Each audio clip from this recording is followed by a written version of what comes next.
She was an outsider they mocked until she exposed a truth that brought the mayor to his knees. Maplewood wasn't the kind of place that rolled out the welcome mat for newcomers. Nestled in the rolling hills of upstate New York, it was a town of pickup trucks, Friday night football, and families who'd been there since the Revolutionary War. The air smelled of fresh-cut grass and apple pie from the diner on Main Street, but beneath the charm was a quiet suspicion of anyone who didn't have roots sunk deep into Maplewood soil. Emily Thompson, 55, with her graying hair pulled back in a neat bun and a smile that hid more than it showed, learned that the hard way. She'd moved to Maplewood 6 months ago, after the law firm she'd worked at for 20 years decided downsizing meant letting go of anyone over 50. Emily had been a lawyer, a damn good one, winning cases that made headlines in Albany.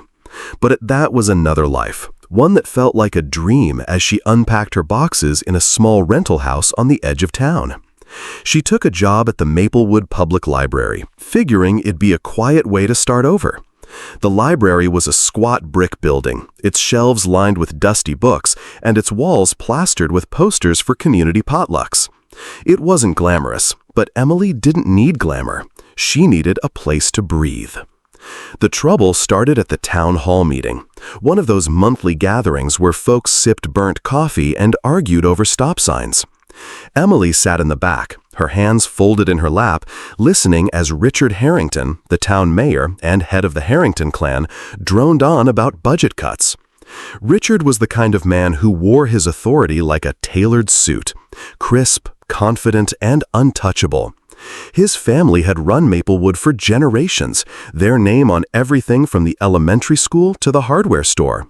When he opened the floor for questions, Emily raised her hand. She'd noticed the library's funding was on the chopping block, and she had ideas, simple ones, like a book club or a tech class for seniors, to bring in more visitors. "Excuse me, Mayor Harrington," she said, her voice steady but soft, the kind of tone you'd use to calm a nervous client in court. "I think we could increase the library's budget without raising taxes if we—" Richard cut her off with a smile that didn't reach his eyes. "Miss Thompson, is it? The new librarian?" The way he said librarian made it sound like she was sweeping floors at a gas station. A few people in the crowd chuckled, their whispers like static in the air. "We appreciate your enthusiasm, but let's leave the big ideas to folks who know Maplewood. You're new here. You don't understand how things work." Emily's stomach tightened, but she kept her face calm, her lips pressed into a thin line. She'd faced worse. Partners at the firm who'd dismissed her because she was a woman, clients who doubted her because she didn't have an Ivy League degree. But this was a room full of strangers staring at her like she'd crashed their family reunion. She sat down, her hands gripping the edge of her chair, feeling every eye in the room sizing her up.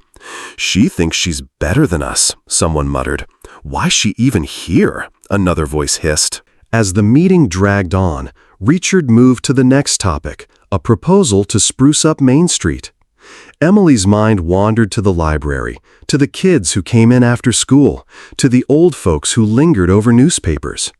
She thought about Jake Miller, a lanky 16-year-old who'd been hanging around the library, struggling with algebra and dodging his dad's temper at home. She'd started helping him with homework, slipping him books about astronauts and engineers, things he dreamed about but never said out loud. She wasn't just a librarian to him, she was someone who saw him. But Maplewood didn't see her, not yet. At the diner after the meeting, she overheard 2 women at the counter, their voices carrying over the clink of coffee mugs. "That new woman, Emily, thinks she's some hotshot, coming in here with her fancy ideas," one said, her lipstick smudged on the rim of her cup. "She's just a librarian," the other scoffed. "Probably couldn't hack it in the city, so she's slumming it here." Emily paid for her coffee, left a tip, and walked out, her boots clicking on the pavement. She didn't argue. She didn't need to. She'd learned long ago that words were cheap.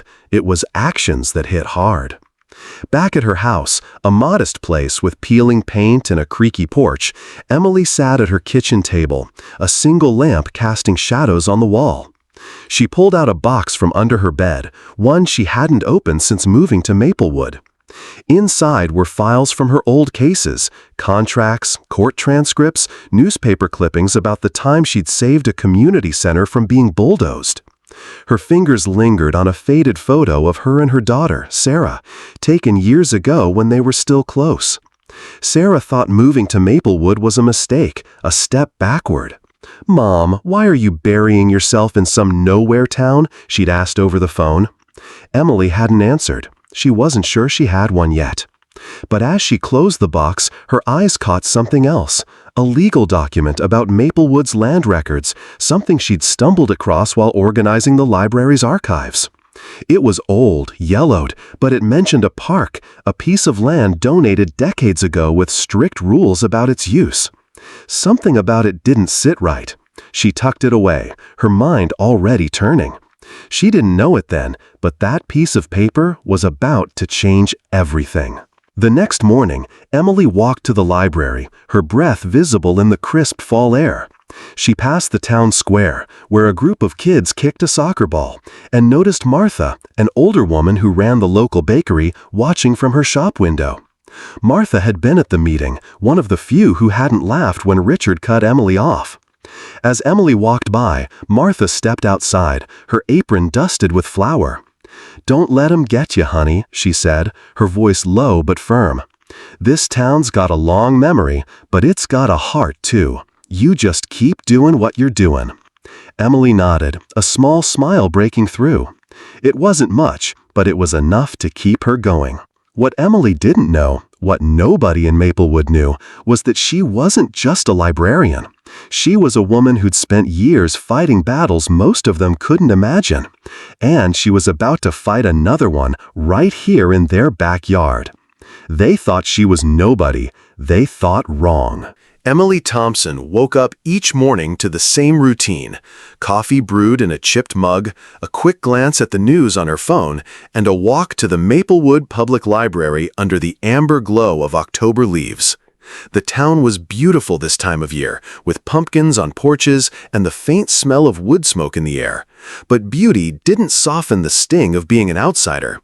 She'd been in Maplewood for 6 months, and still, folks at the diner or the gas station looked at her like she was a guest who'd overstayed her welcome. She didn't let it show, though. Emily had a way of carrying herself, shoulders back, eyes sharp, that said she wasn't here to beg for approval. She was here to do something, even if Maplewood didn't know it yet. The library became her sanctuary, a place where she could lose herself in the hum of fluorescent lights and the soft rustle of pages. She'd started small projects to breathe life into it: a book club for retirees, a story hour for kids, and a tech class for seniors who wanted to learn how to email their grandkids or navigate Facebook. The classes were a hit, especially with the older folks. People like Martha, the baker, who'd given her a kind word after that disastrous town hall meeting, showed up with their clunky laptops and shy smiles. "Never thought I'd be learning to Zoom at my age," Martha chuckled one day, her flour-dusted hands fumbling with a mouse. Emily just grinned and showed her how to unmute herself, feeling a spark of pride when Martha's face lit up at her first video call. It wasn't much, but it was something, proof that she could make a difference, even if the town's big shots didn't care. Then there was Jake Miller, the lanky 16-year-old who'd become a regular at the library. Jake was all elbows and attitude, with a mop of brown hair that fell into his eyes and a habit of muttering answers instead of speaking them. His dad was a mechanic who spent more time at the bar than at home, and his mom had left when he was 10. Jake carried that weight like a backpack full of bricks, but he'd started opening up to Emily. She'd caught him flipping through a book about NASA one day, his fingers lingering on a picture of a rocket launch. "You into space?" she asked, casual as anything. He'd shrugged, but his eyes betrayed a hunger for something bigger than Maplewood. So she started slipping him books, biographies of astronauts, manuals on engineering, and when he struggled with algebra, she sat with him after hours, breaking down equations until they clicked. "You're not dumb, Jake," she told him once when he threw his pencil down in frustration. "You're just not used to people believing in you." He didn't say anything, but the way he showed up the next day, notebook in hand, told her she'd gotten through. But not everyone saw what she was doing. At the town's harvest festival, a big deal in Maplewood with hay rides and a pie contest, Emily overheard a group of women by the cider stand. "That librarian's trying too hard," one said, her voice dripping with disdain. "Thinks she's gonna save the town with her little book club." Another laughed, loud enough for Emily to hear. "What's she even doing here? She's not one of us." Emily kept walking, her boots crunching on fallen leaves, her jaw tight. She wanted to turn around and tell them she'd argued cases in front of judges who'd make them quiver, but she didn't. She'd learned long ago that shouting didn't change minds. Action did. What kept her up at night wasn't the gossip, it was the land record she'd found in the library's archives. Tucked away in a dusty box, they detailed a donation from 1947, a plot of land meant to stay a public park forever, a gift from a farmer named Amos Reed to honor his son, who died in the war. The park was Maplewood's heart, where kids played baseball and old folks fed pigeons. But Emily had heard whispers at the diner about a developer sniffing around, talking about a strip mall with a Starbucks and a Dollar General. Something about it smelled wrong. She started digging, pulling records late at night when the library was quiet, her desk littered with coffee cups and legal pads. The more she read, the more her old lawyer instincts kicked in. There were inconsistencies, dates that didn't line up, signatures that looked shaky. She didn't have proof yet, but she knew a bad deal when she saw one. One evening, as she was locking up the library, Richard Harrington pulled up in his shiny Ford pickup, the kind of truck that screamed, "I run this town." He leaned out the window, his smile as polished as his boots. "Miss Thompson," he said, his tone all honey and thorns, "heard you're stirring things up with your little programs. Don't get too comfortable. Maplewood's got its own way of doing things." Emily met his gaze, her heart pounding, but her voice steady. "I'm just trying to help, Mayor. People seem to like the classes." He chuckled, a sound that made her skin crawl. "You're not here to help. You're here to pass the time. Stick to shelving books." He drove off, leaving her standing in the cold, her breath fogging in the air. She could have yelled after him, could have told him she'd taken down men like him in courtrooms bigger than his whole town. But she didn't. She just went home, lit a candle, and opened those land records again. The next day, Jake showed up at the library with a question that caught her off guard. "Miss Emily, you ever feel like nobody sees you?" he asked, his voice barely above a whisper. She looked at him, his eyes fixed on the floor, and felt a pang in her chest. She thought about her daughter, Sarah, who hadn't called in weeks, still sore about Emily's move to Maplewood. She thought about the firm that had pushed her out, telling her she was past her prime. She thought about Richard Harrington and his smug grin. "All the time, Jake," she said softly. "But you know what? Sometimes you gotta make them see you."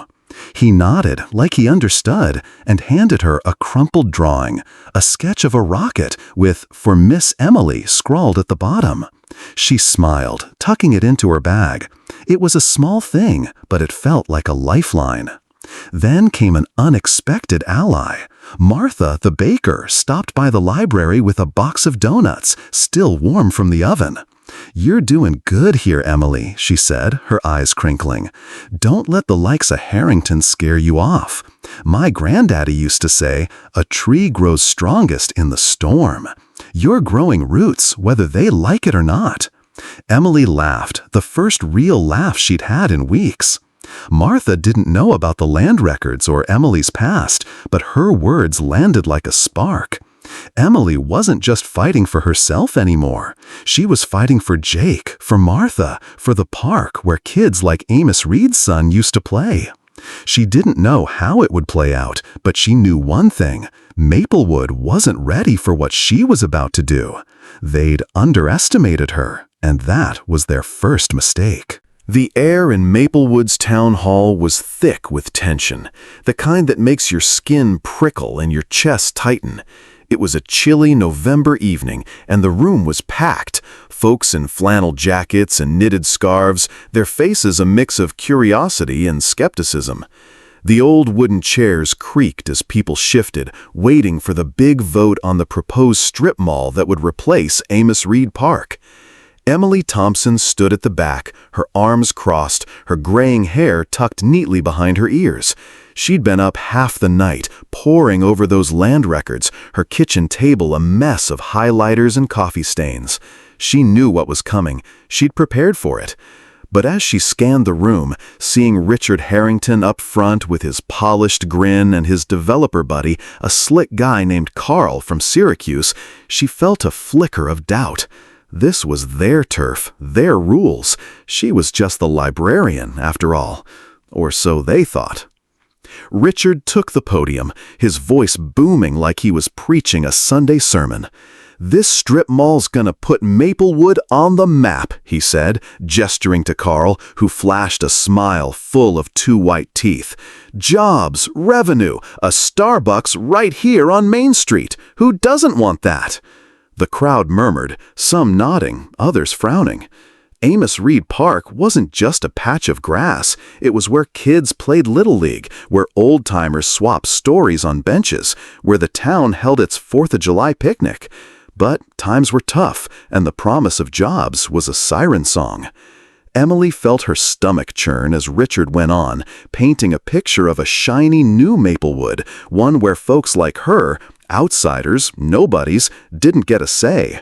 She caught Jake Miller's eye across the room, his lanky frame slouched in a chair, his face tight with worry. He loved that park, spent hours there sketching rockets under the oaks. She gave him a small nod, like a promise. "I've got this."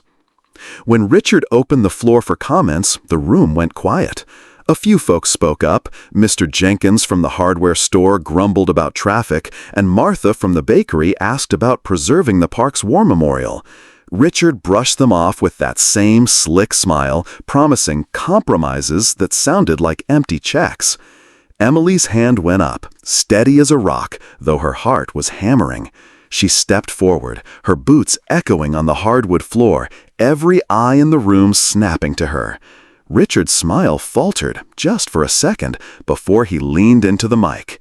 "Miss Thompson," he said, his tone dripping with condescension, "I'm sure you've got some thoughts, but let's keep this brief. You're not exactly an expert on town planning."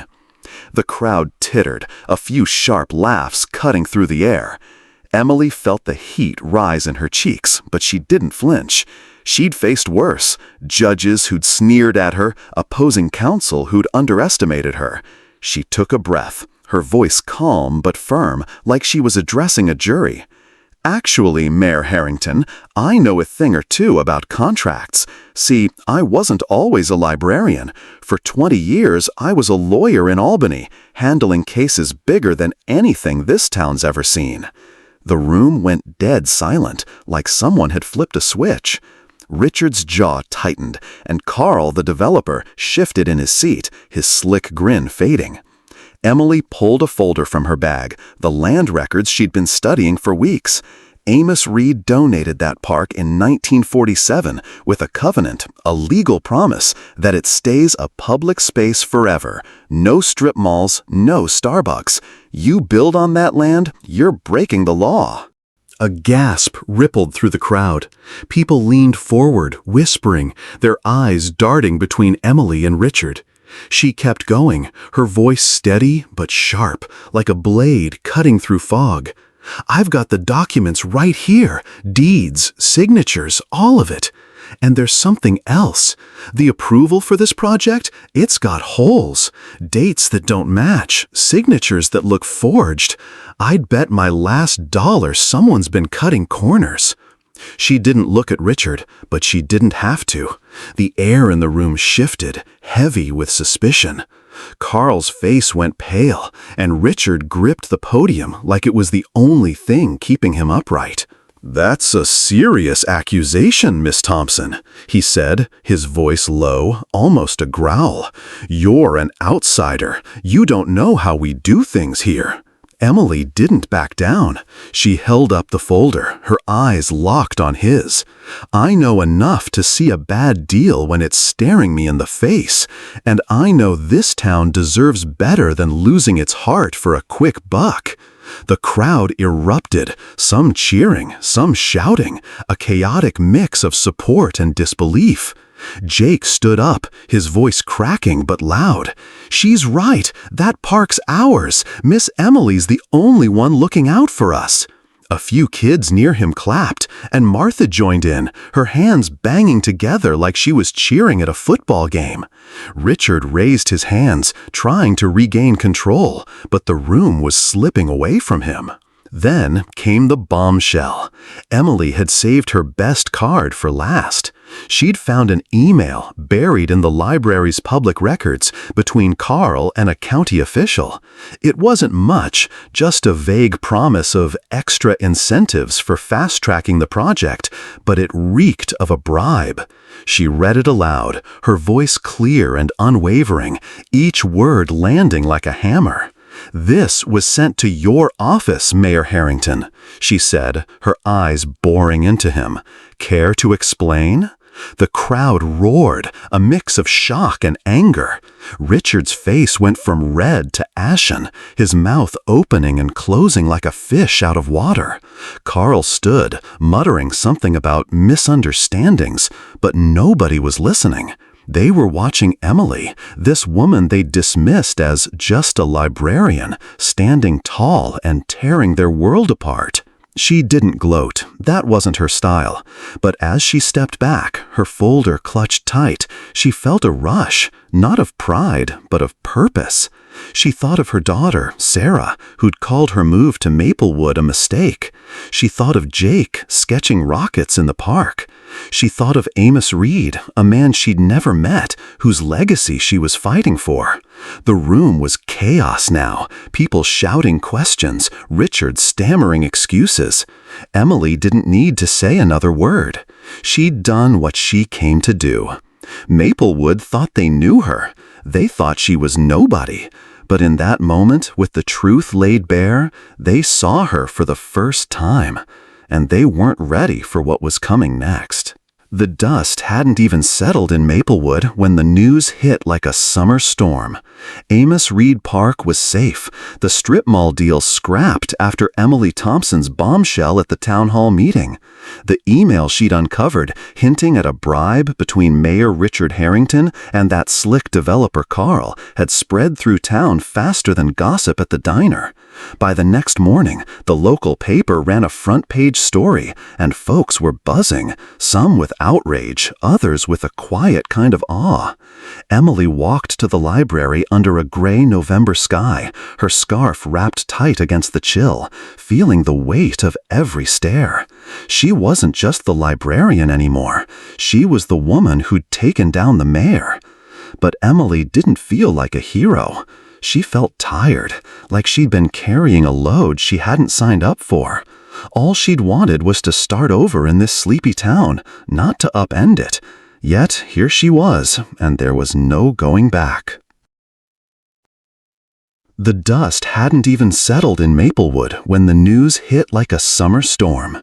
Amos Reed Park was safe. The strip mall deal scrapped after Emily Thompson's bombshell at the town hall meeting. The email she'd uncovered, hinting at a bribe between Mayor Richard Harrington and that slick developer Carl, had spread through town faster than gossip at the diner. By the next morning, the local paper ran a front-page story, and folks were buzzing, some with outrage, others with a quiet kind of awe. Emily walked to the library under a gray November sky, her scarf wrapped tight against the chill, feeling the weight of every stare. She wasn't just the librarian anymore. She was the woman who'd taken down the mayor. But Emily didn't feel like a hero. She felt tired, like she'd been carrying a load she hadn't signed up for. All she'd wanted was to start over in this sleepy town, not to upend it. Yet here she was, and there was no going back. The fallout came quick. Richard Harrington resigned 2 days later. His letter to the town council short and bitter, claiming he needed time with family. Nobody bought it. Whispers at the gas station and the coffee shop painted a different picture. Richard had been caught with his hand in the cookie jar, and he couldn't face the shame. Carl, the developer, was long gone. His shiny SUV last seen speeding out of Maplewood before the ink on the newspaper was dry. The town council, scrambling to save face, called an emergency meeting and asked Emily to join as an interim member. "You've got a head for this stuff," old Mr. Jenkins from the hardware store told her, his voice gruff but warm. "We need someone who's not afraid to call it like it is." Emily hesitated, her fingers tracing the edge of her coffee mug as she sat in her kitchen, weighing the offer. She'd left lawyering behind for a reason. Too many late nights, too many battles that left her drained. But Maplewood wasn't Albany. This wasn't about winning cases. It was about people. People like Jake, who needed someone to fight for them. She said yes, and her first act was to propose a plan to revive Main Street, not with chain stores, but with local businesses. A bakery expansion for Martha, a craft shop for the quilting club, a space for kids to learn coding. The council listened, wide-eyed, as she laid out numbers and timelines, her old lawyer instincts kicking in like muscle memory. She didn't talk like a politician. She talked like someone who'd seen too many communities lose their soul to greed. The crowd at the next town meeting clapped when she finished, a slow, steady applause that felt like a heartbeat. Jake was there, grinning from the back, his sketchbook tucked under his arm. Martha handed out free donuts, her way of saying thank you. For the first time since she'd moved to Maplewood, Emily felt something shift, not just in the town, but in herself. She wasn't invisible anymore. But the real weight of the moment came when her daughter, Sarah, showed up unannounced. Emily was shelving books at the library when Sarah walked in, her coat dusted with snow, her face a mix of nerves and something softer. They hadn't spoken in months, not since Sarah had called her move to Maplewood running away. Now, standing in the quiet library, Sarah's voice was small. "I saw the article, Mom. You took down the mayor. You saved a park." Emily set down a stack of books, her hands trembling just a bit. "I didn't do it alone," she said, but Sarah shook her head. "You did what you always do. You fought. I should have trusted you." The words hit Emily harder than she expected, like a door swinging open after years of being locked. They sat on the library's worn-out couch, talking until the sun dipped low, mending a bridge Emily thought was gone for good. Sarah admitted she'd been angry at the firm for pushing her mom out, angry at Emily for leaving the city. But seeing her now in this town she'd made her own, Sarah's anger had melted into pride. "You're still a badass, Mom," she said with a laugh, and Emily swatted her arm, grinning. It wasn't perfect, but it was a start. Then there was Richard. Emily didn't expect to see him again, not after the way he'd slunk out of town. But one evening, as she locked up the library, she found him waiting by her car, his hands stuffed in his pockets, his face lined with something that looked like regret. "I misjudged you," he said, his voice low, like it hurt to get the words out. "I thought you were just some city woman stirring up trouble. I was wrong." Emily studied him, her eyes narrowing. She remembered his smug grin, his stick-to-shelving books jab.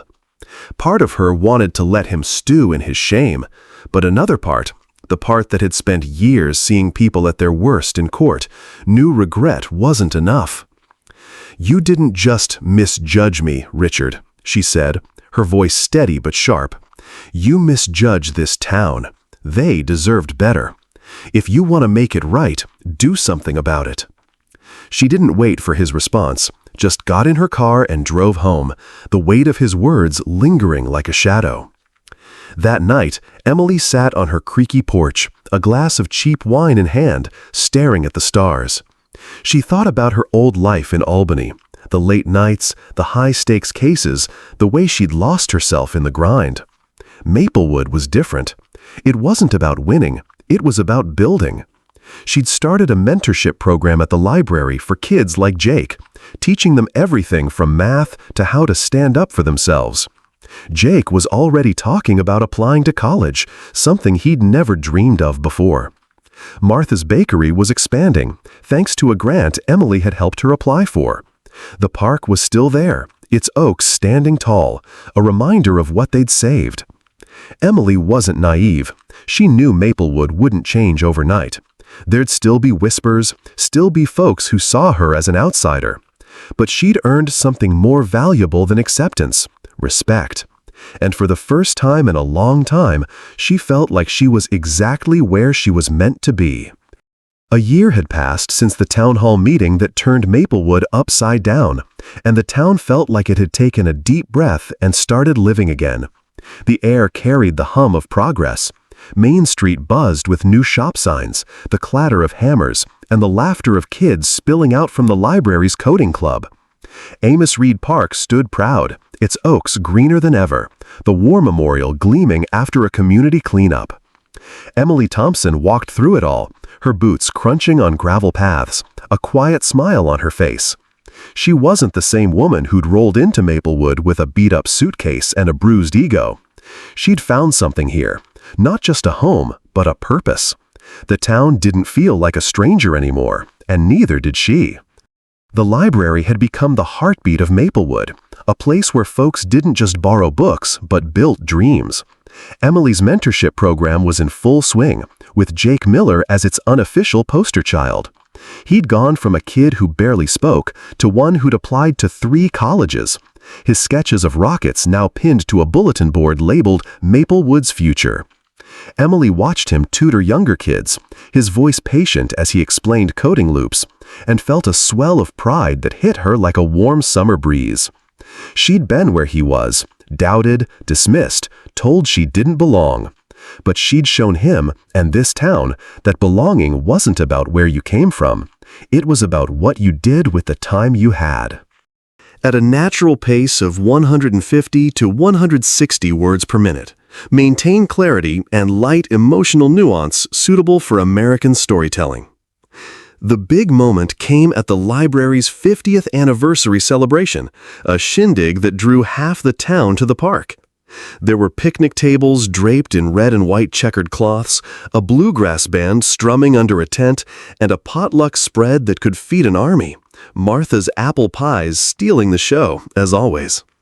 Emily stood at a makeshift podium, her hands steady but her heart racing as she looked out at the crowd. Kids chased fireflies, old-timers swapped stories, and Sarah, her daughter, sat in the front row, her eyes bright with something that looked like awe. Emily took a breath, her voice clear but soft, like she was talking to a friend over coffee. "I came to Maplewood thinking I'd lost everything," she said, her words carrying over the hum of the crowd. "A job, a city, a piece of myself. But you all showed me something. You don't need to be special to matter. You just need to be seen, really seen, for who you are. This town, this park, this library, it's not just bricks and grass. It's us, standing together, saying we're worth fighting for." The crowd erupted, clapping and whooping, a sound that felt like a hug. Jake jumped up, his lanky frame towering over the kids around him, and shouted, "Miss Emily changed Maplewood!" Martha joined in, her hands waving like she was cheering at a high school football game. Even Mr. Jenkins, the gruff hardware store owner, cracked a smile, his calloused hands clapping slow and steady. Emily's throat tightened, not from nerves, but from something deeper, a sense of home she hadn't felt since her days in Albany, arguing cases that made her feel alive. Sarah caught her eye, mouthing, "I'm proud of you," and Emily had to look away to keep from tearing up. She'd spent years thinking she'd failed her daughter, moving to this nowhere town. Now, seeing Sarah smile, she knew she'd been wrong. But the real surprise came later when Emily was packing up leftover pie at the library. A volunteer handed her a letter, the envelope plain but heavy, addressed in a shaky hand. She opened it, her breath catching as she recognized the name, Richard Harrington. He wasn't at the celebration. Nobody had seen him in months, not since he'd resigned and faded into the background. The letter was short, written on yellow legal paper, the kind Emily used to scribble notes on in court. "I didn't see you," it read, "not the real you. I was too busy protecting my own pride. What you did for this town, for that park, it's bigger than me, bigger than my mistakes. I'm trying to do better. I'm volunteering at the community center now, teaching kids to read. It's not much, but it's a start. Thank you." Emily folded the letter, her fingers lingering on the creases. She didn't forgive him, not fully. Some wounds cut too deep for that. But she felt a flicker of hope, not for Richard, but for what his words meant. Change was possible, even for someone like him. That night, Emily, Sarah, and Jake sat on a blanket in Amos Reed Park, the stars bright above them. They were working on a new project, a mural for the library, designed by Jake with input from the kids in the mentorship program. It would show a rocket soaring over Maplewood, a nod to dreams that didn't stop at the town limits. Sarah laughed, teasing Jake about his shaky paintbrush skills, and Emily leaned back, her hands behind her head, listening to the crickets and the hum of their voices. She thought about her old life, the one she'd left behind in Albany, where success was measured in wins and headlines. Here, success was different. It was Jake's college applications, Martha's new bakery counter, the park still standing for another generation. It was Sarah sitting beside her, not as a stranger, but as family. Maplewood wasn't perfect. There'd always be whispers, folks who'd never quite trust an outsider. But Emily didn't need everyone to love her. She needed this moment, this place, these people who saw her for who she was. As the band played its last song, a slow rendition of Sweet Home Alabama, Emily closed her eyes, letting the music wash over her. She'd come to Maplewood looking for a fresh start. What she'd found was something better, a reason to keep going. And as Jake handed her a sketch of the mural, his grin wide and unguarded, she knew this wasn't the end. It was just the beginning. Maplewood Redemption teaches us that our worth isn't defined by others' judgments, but by the courage we summon to stand in our truth. Emily Thompson's journey shows that prejudice, whether based on age, status, or being an outsider, can blind even the tightest communities, but it's never too late to see people for who they truly are.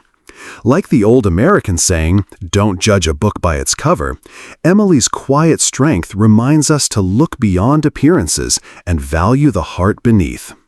Her fight to save Amos Reed Park wasn't just about land. It was about reclaiming dignity and proving that one voice, no matter how dismissed, can spark change. For those of us carrying the weight of being underestimated, this story urges us to break the toxic silence, confront injustice with grace, and rebuild relationships, not out of anger, but from a place of understanding. It's a call to recognize our own value, to lift others up, and to foster communities where everyone is seen. Reflecting on this, let's ask ourselves, when have we let bias cloud our vision, and how can we do better? I'd love to hear your thoughts. Share your reflections or stories in the comments below. Hit that like button if Emily's journey moved you, and subscribe for more stories that inspire and challenge us to grow. Here's to finding peace after the storm, to new beginnings, and to the hope that we can all be a light for someone else.